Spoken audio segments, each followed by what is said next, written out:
The following is brought to you by Frontdoor, the one-stop home repair and maintenance app. Download for free today.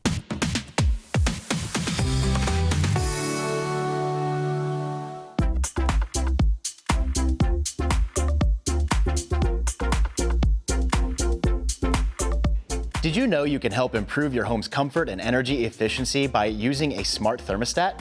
Plus, they are reasonably easy to install. Here's how. Carefully turn off power to the HVAC system at the breaker for all parts of your system. Review instructions for each thermostat. Next, pop off the faceplate and remove the screws attaching the old thermostat to the wall. It's helpful to take a photo of the electric wiring so you can reconnect the wires. Pull the thermostat wires through, then secure the back plate to the wall. Next, reconnect the wires using the photo you took earlier for reference and snap on the faceplate.